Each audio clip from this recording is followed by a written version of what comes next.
Ladies and gentlemen, thank you.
Thank you very much, Tom. Yes, runners filed out quickly from the paddock and have made their way down to the start for this opener. The Flutter proudly supporting Pancreatic Cancer UK restricted maiden stakes. It's for Band D only, and it's over 6 furlongs.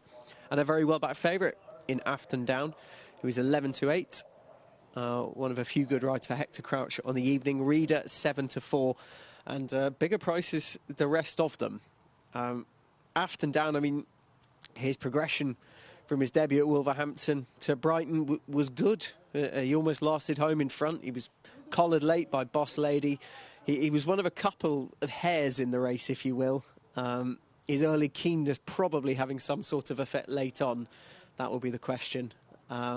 With Afton Down this afternoon, it's well drawn to head forward again. You'd just like to maybe see him race a little bit more conservatively in the early part of the race, drop his head so that he has a kick for the finish. It's entirely possible on third start that will be the case, and if he does race normally in the early stages, he will be quite hard to beat in here.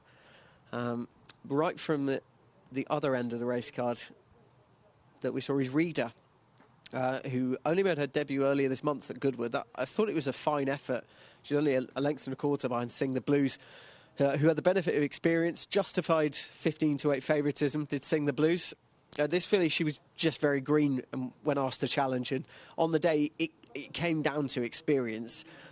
I thought she could definitely take a hand in one of these, but Marco Ghiani's going to have to fashion a passage early from stall 11 and racing around a bend for the first time. He has some time before they get to that bend. It's not like the 5 furlong where a slow break can pretty much put paid to your chances, but she's got a big chance if she's continuing to improve, and if she gets the right kind of trip, I could see her putting it up to Afton Down. There are just some ifs about her chance. How will she cope with a second race within a month, having only just started her progression? But they're the top two in the market. Apparent JP is 10-1. Number 5 in the race card. Kieran O'Neill up for Sean Woods, who has been gelded since his debut at Lingfield in June. It was a fair debut effort, not really showing a massive amount apart from greenness.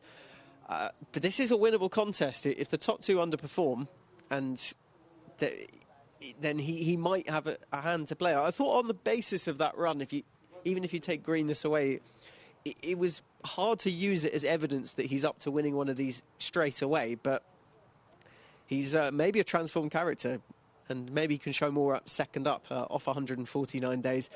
I thought whatever happens, he'll benefit for it fitness-wise, but I thought his position in the market maybe gave you more of an idea about the kind of test that we're dealing with.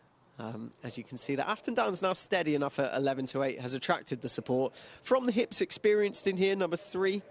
Tyler Hurd up for Mark Usher, who's back into restricted maiden company, having made the nursery debut over 7 at Lingfield 2 weeks ago. He's beaten 4.5 lengths. Now, prior to that, though, he was third at Bath and Wolverhampton. They were 2 good runs. They earned him a mark of 68. The overall form doesn't look too bad at all, and we're now at that stage of the year where horses with seemingly low enough marks, you can start to consider them in races like this. One of the non-runners a little bit later on, Villain Verlaine, remember him winning a novice off what was perceived to be too low a mark to make an impact, but track craft and everything else that goes into it saw him competitive, and it might well do for From the Hip, especially from stall 1. It's a good berth, as we just see Afton Down playing up a bit in the stalls. Hopefully all okay there for Afton Down, and Hector Crouch seems to be back on an even keel now. As the next few are about to head forward, one of them being Personal Pride, about to head forward to stall 8. Dylan Hogan up for David Simcox. It was a debut run for him that wasn't half bad. He was only been 2.5 lengths at Wolverhampton over 7, and he got the start all wrong. He was slow away, and under the circumstances, he did well to be so close up. Watch out for him at the start. Hasn't attracted any support for the next run, but if he was quicker away, that would help him immeasurably, because he had to do it the hard way last time. Some of those out the back as well. You've got number 2 who's in there. That's Arishka's Dream. Nicola Curry up for Daniel and Claire Kubler. Stall 10, tough assignment for him. And last one about to head forwards. It's a very good evening to Richard Hawes in the commentary box. All set for the opener. South Coast Stars just proved a bit awkward. Rider grabs hold of the blind, off it comes, but it was a little slow out. Out well is From the Hip in company with Afton Down in the orange colours. Wider out Ziad's moving forward.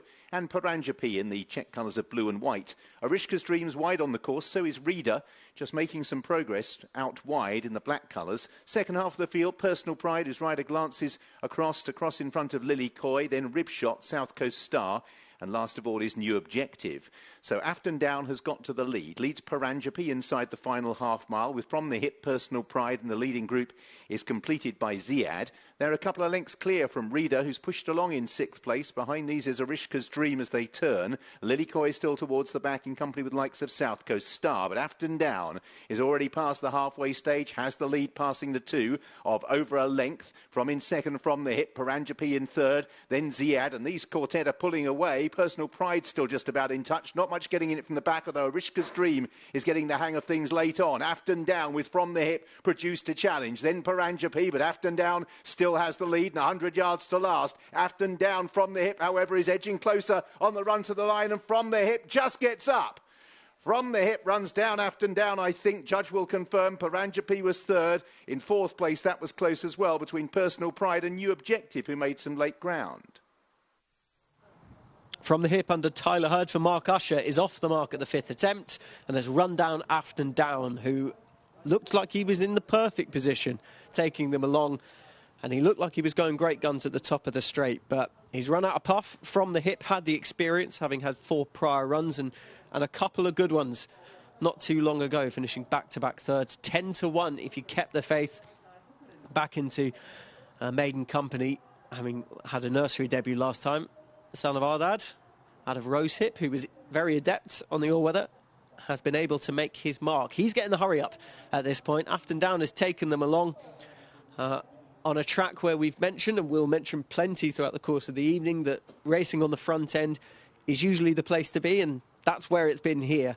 We'll look for a bigger sample size, of course, through the meeting, but at this point, you're expecting him to go on and win it, Afton Down, but From the Hip has shown fine tenacity to be able to get up and put the experience to good use. From the Hip is off the mark at the 5th attempt as we head back to the studio. Wish a very good evening to Tom Bull.